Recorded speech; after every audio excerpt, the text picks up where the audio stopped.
Molti son gli animali a cui s'ammoglia, e più saranno ancora infinché il veltro verrà che la farà morir con doglia. Molti sono gli animali coi quali la lupa si ammoglia, unisce, e saranno ancora di più finché arriverà il veltro, un veloce cane da caccia, che la farà morire con doglia, dolore. Finché verrà uccisa dal cane da caccia, la lupa si unirà sempre con più animali, da intendere nel senso restrittivo di uomini, cioè esseri dotati di un'anima razionale. Io stesso in Inferno 5 vengo chiamato animal grazioso e benigno. Le descrizioni delle tre fiere finiscono qui, per il momento. Quindi ne approfitto per ricordare, a conferma delle interpretazioni date, che anche la via percorsa da Cristo prima di me fu ostacolata da una situazione e da tre tentazioni molto simili. Matteo scrive che Gesù fu condotto dallo Spirito nel deserto per essere tentato dal diavolo e dopo aver digiunato 40 giorni e 40 notti ebbe fame.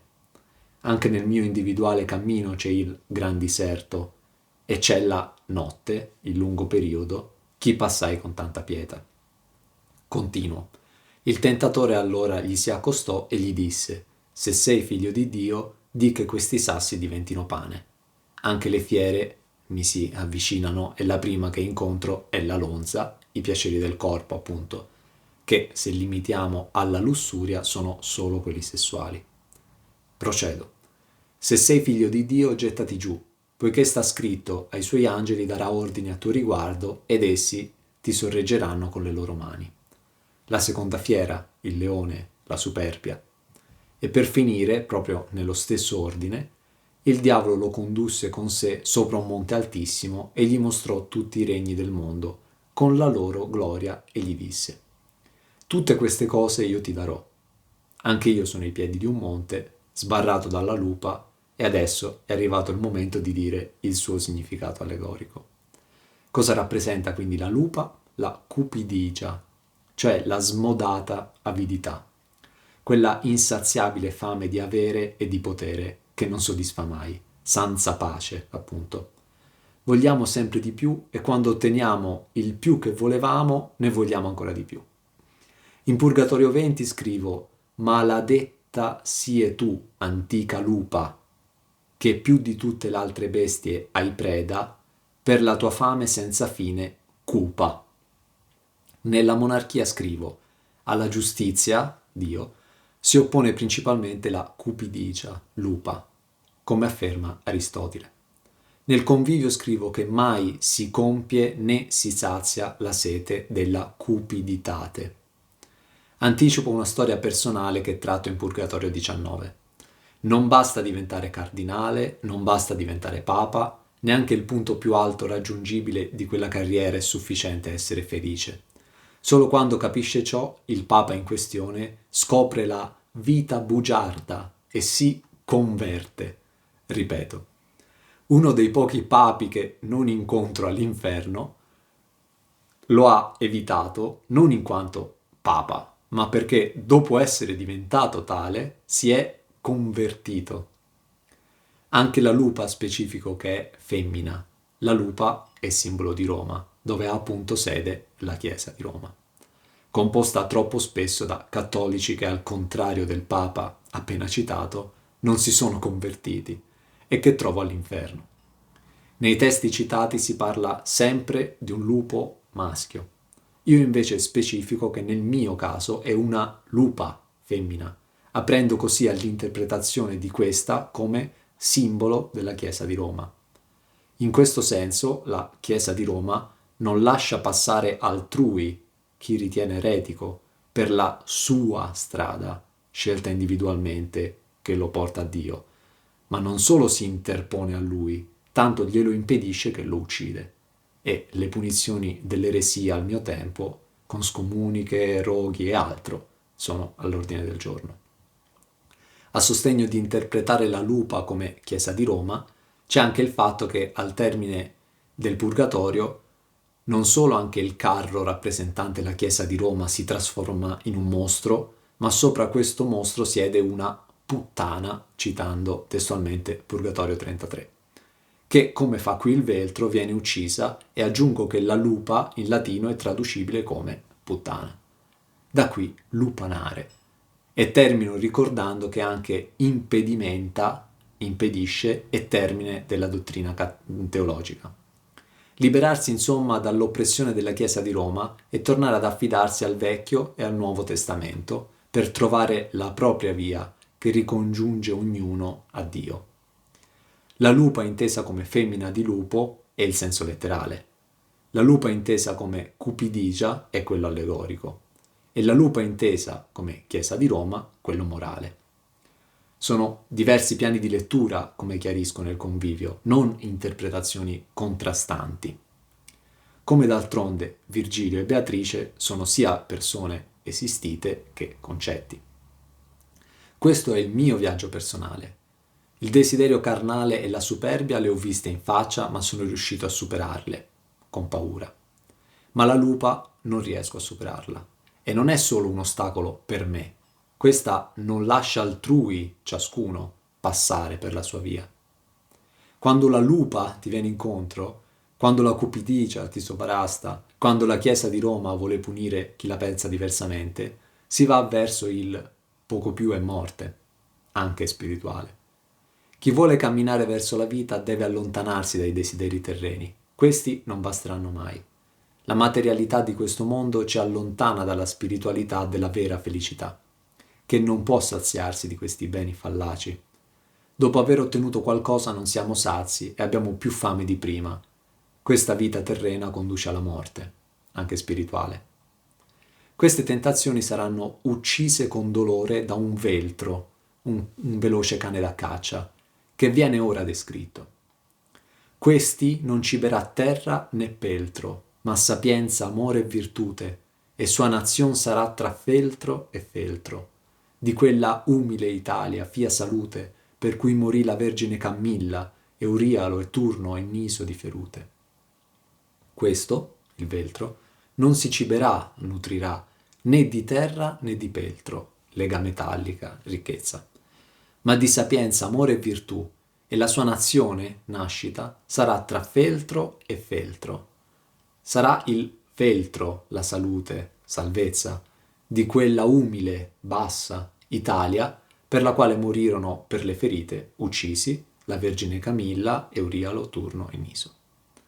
Questo cane da caccia, insomma, non è alimentato dalla conquista di territori e ricchezze, in contrapposizione alla fame di potere e di avere della lupa, ma dalle caratteristiche stesse di Dio, le stesse che si trovano incise sulla porta dell'inferno: divina potestate, virtute, il Padre, somma sapienza, il Figlio, e primo amore, lo Spirito Santo.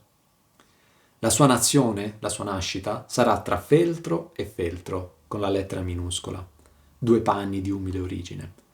La parola veltro fa rima con due parole opposte: peltro, prima, per le ricchezze, e feltro, poi, per povertà.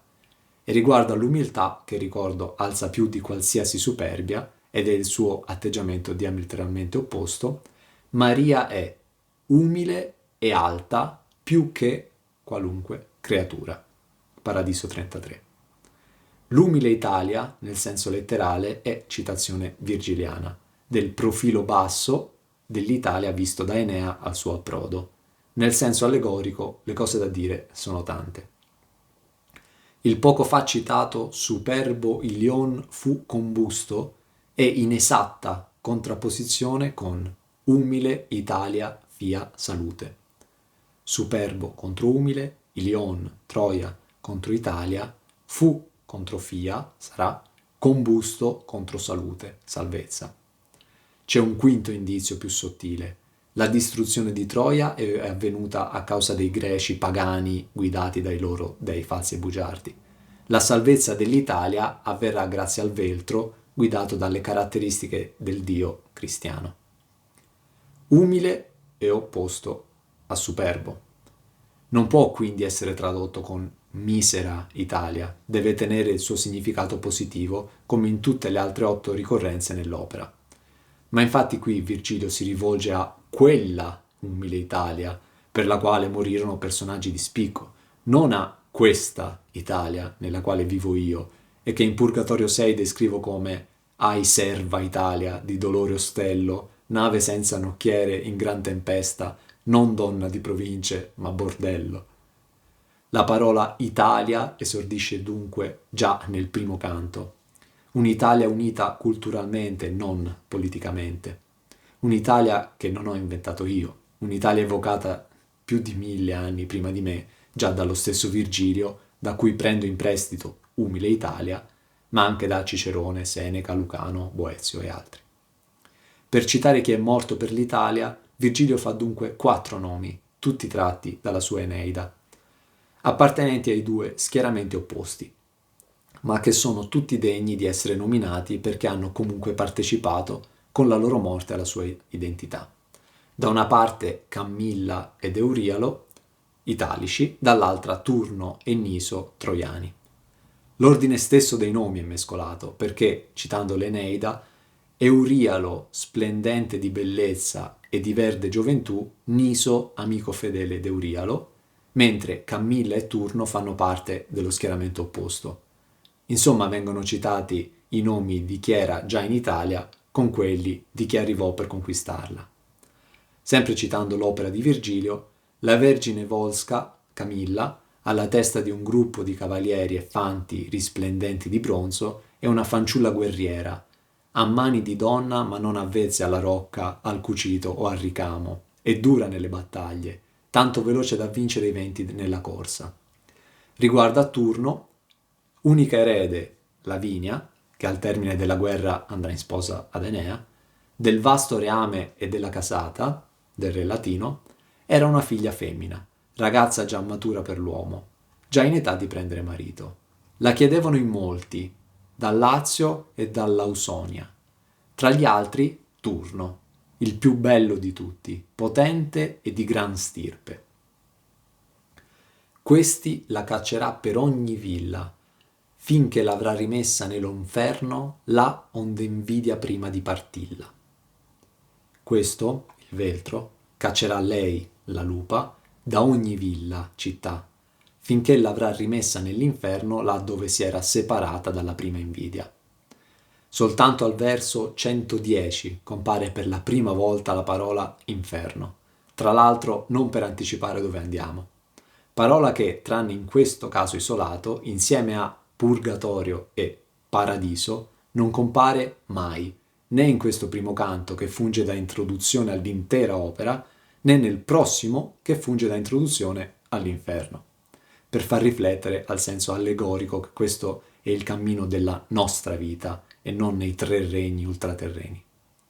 La cupidigia è in ogni villa, città da ville, e serve il Veltro per farla ritornare nell'inferno là dove è nata. La cupidigia è infatti nata nell'inferno, separandosi dal primo atto di invidia con il quale Lucifero tentò Eva, che per superbia ha compiuto il primo atto di disobbedienza umana. Dal libro della Sapienza, la morte è entrata nel mondo per invidia del diavolo. In Paradiso 9 scrivo: la tua città, Fiorenza, che di colui, Lucifero, è pianta, cresciuta dal suo seme, che per prima volse le spalle al suo fattore, Dio, e di cui la invidia tanto pianta, germoglia, produce e spande il maledetto fiore, il fiorino, la cupidigia appunto, che ha disviate, fatto smarrire dalla retta via, le pecore e gli agni, agnelli, perciò, che fatto ha diventare lupo, o lupa, meglio ancora, del pastore.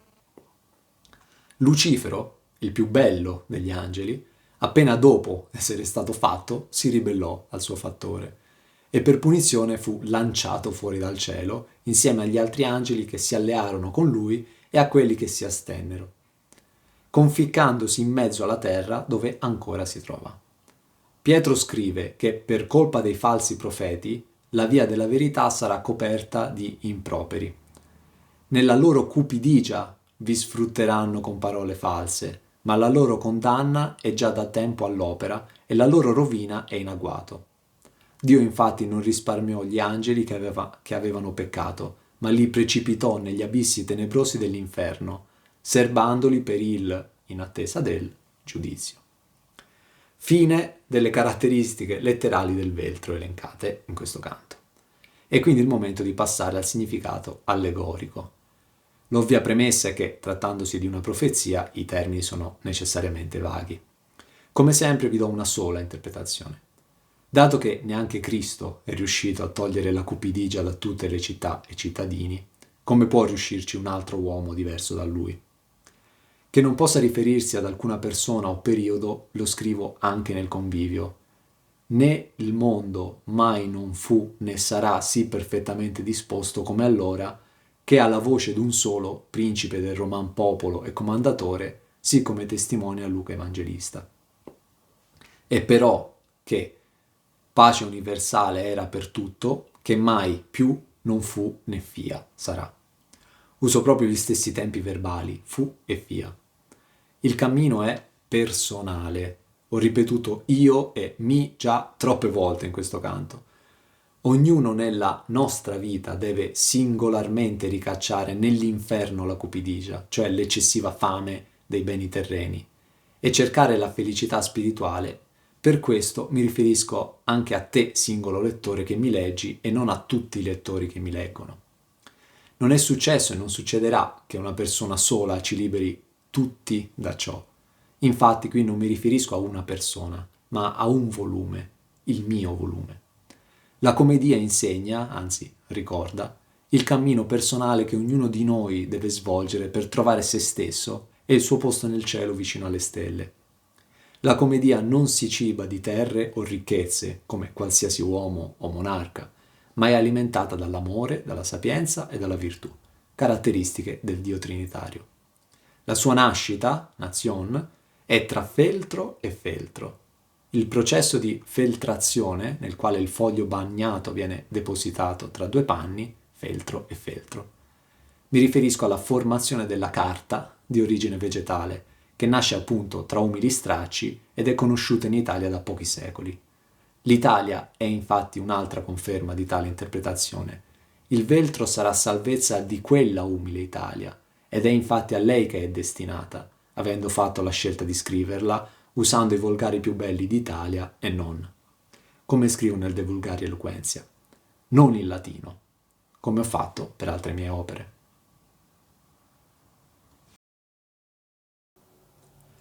Ond'io per lo tuo me penso e discerno che tu mi segui e io sarò tua guida, e trarrottiti qui per loco eterno, ove udirai le disperate strida, e vedrai gli antichi spiriti dolenti ch'alla seconda morte ciascun grida. E vedrai color che son contenti nel foco, perché speran di venire quando che sia alle beate genti.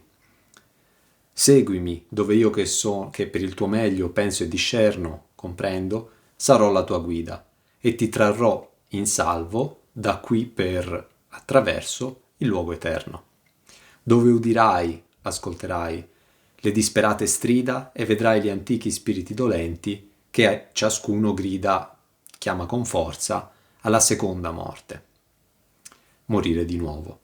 E vedrai coloro che sono contenti nel fuoco, perché quando che sia, sarà, sperano di arrivare alle genti beate, salve. Per il mio bene Virgilio mi farà da guida, nel luogo eterno, l'inferno, dove nella sua porta c'è inciso, dinanzi a me non fuor cose create se non eterne, e io eterno duro, lasciate ogni speranza, voi che entrate. Insomma, prima dell'inferno furono fatte da Dio solo cose eterne e spirituali, e lui stesso durerà in eterno con i suoi abitanti privi di speranza, l'inferno. Per colpa della lupa anche io avevo perso la speranza di salire e stavo ritornando nella selva se non fosse stato per l'aiuto che mi è stato offerto, ma soprattutto se io non fossi stato disposto a farlo. Nelle Metamorfosios di Ovidio, il padre Dedalo dice al figlio Icaro, prima di iniziare a volare con le ali unite con la cera, non distrarti, vienimi dietro, ti farò da guida. E anche io chiamerò padre Virgilio, ma al contrario di Icaro lo seguirò. Alcuni dei vantaggi di avere Virgilio con me. Lui conosce il luogo, almeno fino a un certo punto e prima della venuta di Cristo in inferno. requisito primario per una guida, perché oltre a risiederci lo ha descritto appunto nella Eneida. E voglio accennare già adesso al fatto che lui prima di me ha svolto un cammino spirituale nella sua vita terrena, avvicinandosi per un lungo periodo all'epicureismo, sul quale torno in Inferno 10. La parola genti, riferita a coloro che vedrò nel viaggio, rima prima con dolenti, cioè chi si trova all'inferno, e poi con contenti, cioè chi si trova in purgatorio. I dannati sono morti la prima volta con il corpo, ma gridano, chiedono con forza, alla seconda morte, cioè di morire anche con lo spirito, spiriti dolenti, per smettere di soffrire, cosa che non accadrà. Anzi, dopo il giudizio universale riacquisiranno il corpo e quindi soffriranno ancora di più o godranno ancora di più, come spiegato in Inferno 13. Prima di tale giorno, invece, le genti del purgatorio già sono contente, anche se bruciano nel fuoco, perché, a differenza dei dannati, loro hanno la speranza, anzi la certezza, quando sarà, di raggiungere i beati in paradiso. Preciso che le anime del purgatorio sono contente e si salveranno, ma il fuoco lì è presente solo prima della cima, un fuoco che io, anche lì, quindi dopo aver già percorso tutto l'inferno e quasi tutto il purgatorio, supererò ancora pieno di paura.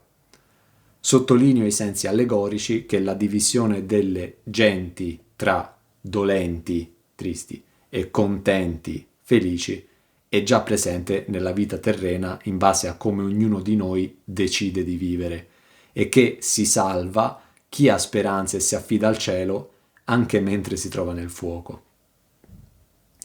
Alle quai poi se tu vorrai salire, anima fia ciò più di me degna, con lei ti lascerò nel mio partire, che quello imperador che lassù regna, per ch'io fu ribellante alla sua legge, non vuol che in sua città per me si vegna. Alle quali, beate genti, se tu poi vorrai salire, ci sarà un'anima ciò più degna di me. Alla mia partenza ti lascerò con lei, poiché quell'imperatore che lassù regna, Dio, perché io mi ribellai alla sua legge, non vuole che si venga, entri nella sua città attraverso me. Anche salire in paradiso è una mia scelta. Nessuno mi obbliga a fare questo viaggio che mi riempie di paura, parola che fino ad ora ho già usato 5 volte, anche se con diverse sfumature. Virgilio mi si offre come guida, su richiesta di Beatrice, su richiesta di Lucia, su richiesta di Maria, come scrivo nel canto successivo. Però attraverso lui, per me, non posso entrare in paradiso. Per questo mi affiderà a un'anima più degna di lui, a Beatrice, lasciandomi prima all'anima di un'altra donna, Matelda, perché Virgilio in sua vita si ribellò alla legge di Dio. Virgilio non era cristiano, ma neanche volendo sarebbe potuto esserlo, poiché è morto prima di Cristo. Solo per questo è dannato. Purgatorio 7. Io son Virgilio, e per null'altro rio lo ciel perdei che per non aver fe.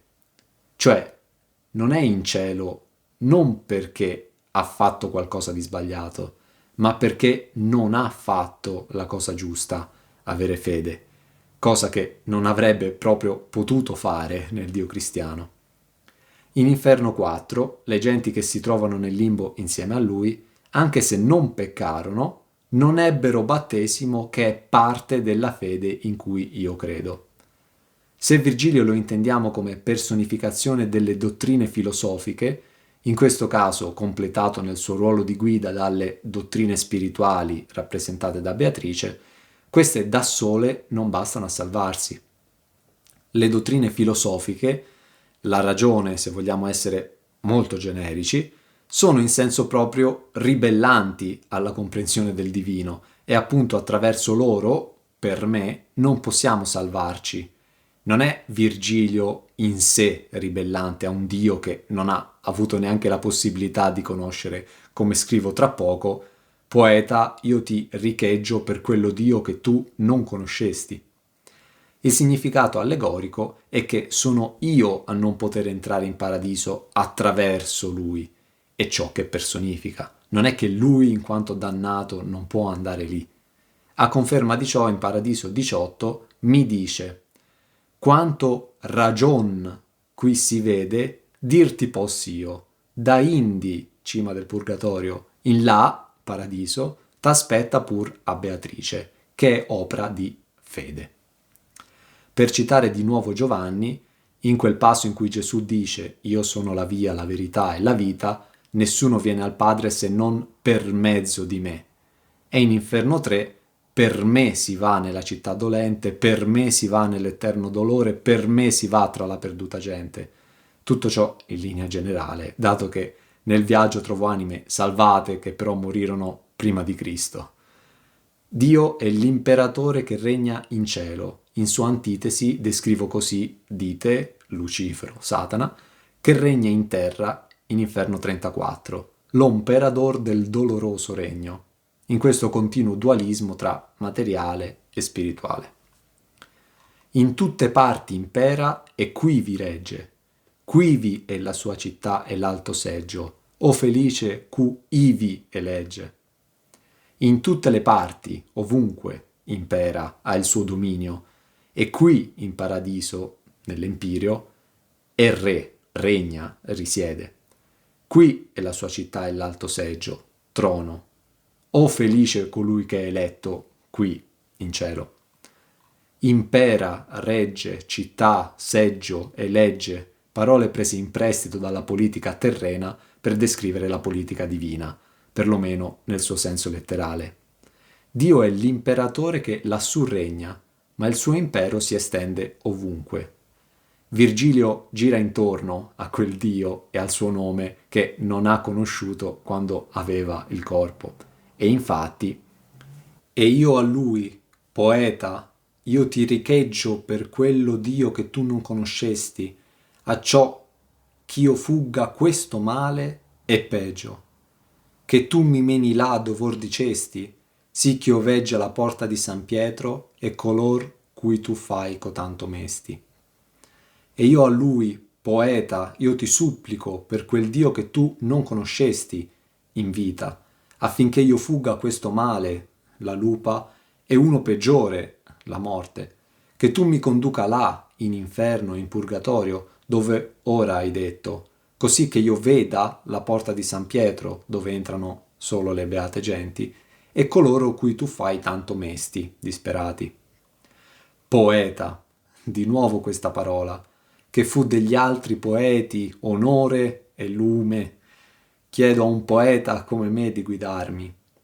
E Dio, io lo posso nominare chiaramente perché l'ho conosciuto in vita e poi lo vedrò anche al termine del cammino, affinché io mi allontani dal mio male o da qualcosa di ancora peggiore che potrebbe arrivare, guidami Virgilio, così che io veda, insieme a te, la porta di San Pietro e prima, anche se detto dopo, i dannati. Insomma, per favore, tu guida me finché puoi a fare il mio viaggio. In Matteo Gesù dice a Pietro: a te darò le chiavi del regno dei cieli. Questa porta è il limite che posso arrivare a vedere attraverso Virgilio e ciò che lui rappresenta. Per varcarla ho bisogno di altro. Al di là di questa porta ci sono le beate genti, alle quali poi se tu vorrai salire, anima fia ciò più degna di me, con lei ti lascerò nel mio partire.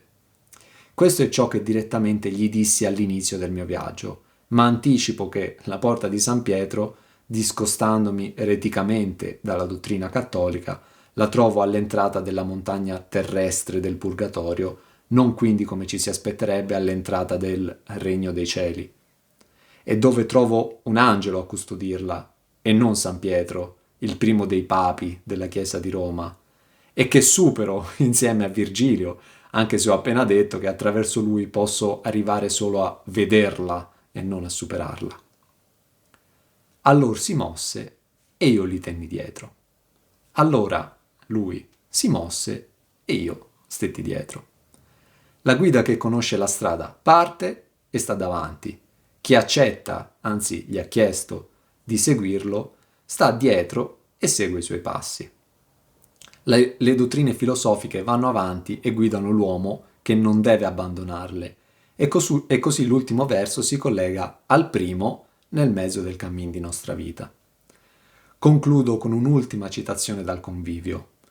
Tu non sei morta, ma sei ismarrita, anima nostra, che sì ti lamenti, dice uno spiritel d'amor gentile, che quella bella donna che tu senti ha trasmutata intanto la sua vita che n'hai paura, sì s'è fatta vile, mira quant'ella è pietosa e umile, saggia e cortese nella sua grandezza, e pensa di chiamarla donna, omai, che se tu non t'inganni, tu vedrai di sì alti miracoli, adornezza, che tu dirai, amor, Signor verace, ecco l'ancella tua, fa che ti piace.